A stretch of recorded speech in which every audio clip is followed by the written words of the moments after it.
Okay, welcome.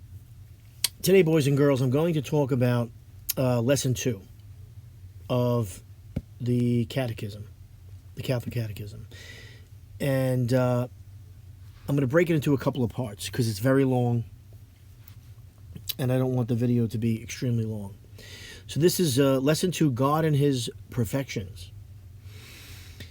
I believe in God, the Father Almighty, creator of heaven and earth. And of course, this is part of the Apostles' Creed. And there's Adam and Eve, right?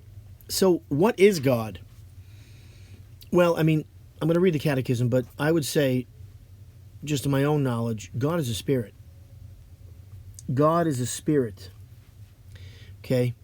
What do we mean when we say that God is the supreme being? When we say that God is the supreme being, we mean that He is above all creatures, the self-existing and infinitely perfect spirit. Right? He's a spirit. So He's above His creation. But He's in His creation too, because He created the creation. Supreme means highest. Self-existing is explained in question 10. Well, these are the questions if you want to do them. But we're not going to do that. What is spirit? A spirit is a being that has understanding and free will, but no body and will never die. Of course, God can't die, because God doesn't have a body. God is a spirit. A body has to be in a certain definite place, but a spirit does not. A spirit is more real than a body, since a body can be destroyed, but a spirit cannot. God is the most real being there is, but to picture God, we usually draw a kind elderly man. Now, of course, that is not what God looks like. That's just what we think He looks like, or it makes us feel good to make Him look like that. So, what do we mean when we say that God is self-existing? When we say that God is self-existing, we mean that He does not owe His existence to any being, meaning He was not created. Now, of course, this is very difficult for us to understand, but we can't expect to understand everything when we're on this earth. We just can't. It's impossible. Later on, when we leave this earth, there'll be more understanding for us. God is self-existing. This means that He can live without help. We need help to live, right? We need food. We need oxygen, air, right? The air has oxygen. We need clothing. We need shelter. We need other people to help us, especially our mothers and our fathers, right? You kids need your mother and father. Policemen, right? People in your society who help you. Scientists who try to discover things to help us. If we do not get enough air, food, and drink and help from others, we shall die. But God does not need anything or anyone to help Him. He can exist without help. That is what we mean when we say that God is self-existing. What do we mean when we say that God is infinitely perfect? When we say that God is infinitely perfect, we mean that He has all perfections without limit. We're not perfect. We make mistakes. We slip up. It's just the way it is. And it's okay. God's perfect. He doesn't make mistakes. He created you. You weren't a mistake. I wasn't a mistake. Anything He made wasn't a mistake. There's a purpose. Even though you don't understand the purpose, there is a purpose. And really, who are we to demand to know the purpose anyway? Maybe one day we'll know the purpose for everything. Perfections are good qualities, which something has. For example, advertisements for automobiles may list the perfections of the automobiles, their size, beauty, speed, power, comfort, and so forth. Now, what are God's perfections? What are some of the perfections of God? Some of the perfections of God are, God is eternal, all good, all knowing, all present, and almighty. Well, of course, God lives forever. He's very good. He's not evil. He doesn't demand, animal sacrifices and blood sacrifices like the Aztecs used to do, and other cultures used to do this. The Greeks and the Romans used to sacrifice animals. The Aztecs used to sacrifice people. God does not want that. He wants people to love each other. That's what He wants you to do. He knows everything. He's present everywhere. In the bottom of the ocean, up in the sky, in your house, inside you, and He's almighty. He can do anything. Nothing's impossible to God. God also has good qualities or perfections. Perhaps we can better understand them by comparing them with the perfections of man. So here's man. Man has intelligence, man has strength, man has goodness. Now when they say man, they mean man and woman, okay? But man also has limitations. Man is limited in knowledge. We don't know everything. You don't know everything, neither do I. Man is limited in strength. Of course, I'm not Hercules. I can't lift just anything.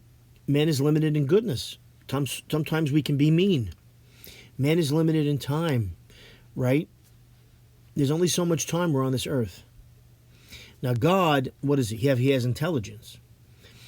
But he has power, true power. He's in charge of everything. He has goodness. He has no limitations. He can do anything.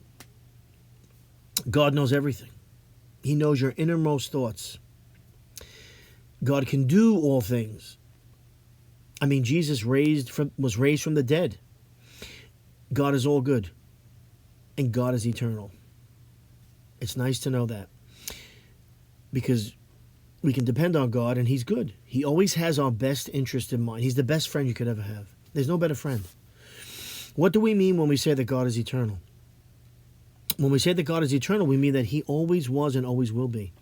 And that he always remains the same. What do we mean when we say that God is all good?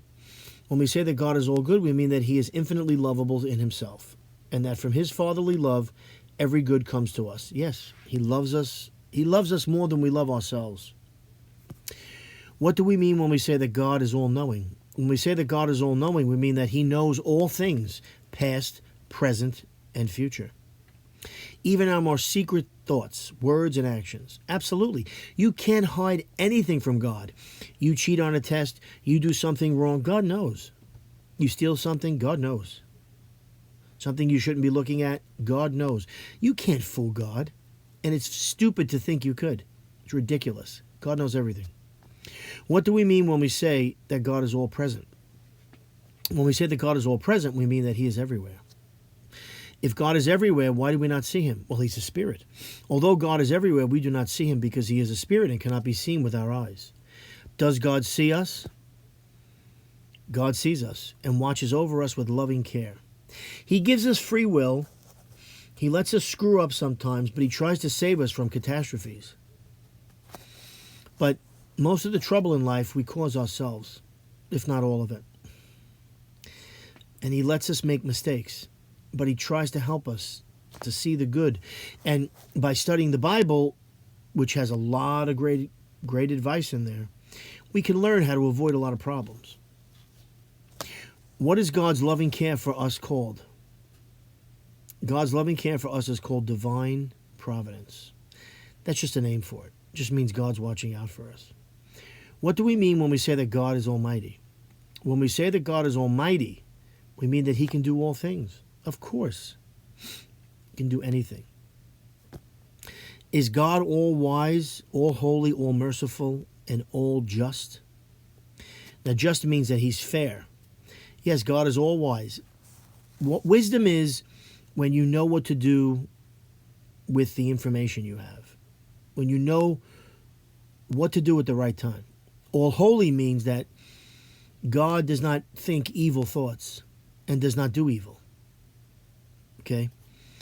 All merciful. That means God understands when you make mistakes and you act stupid and he feels bad for you.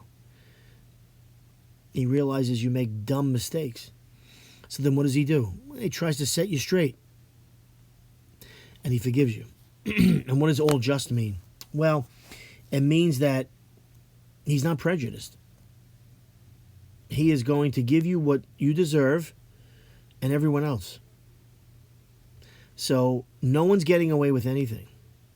You may think you got away with something, but you can't. It's impossible. God set up the world this way. And he's justice itself. So anyway, I'm going to leave it there for now. This is part 1, lesson 2 of the Catechism, part 1. And then I'll continue and do maybe just a part 2 or a part 3. Okay, on lesson 2. All right, have a great day, and I will see you next time.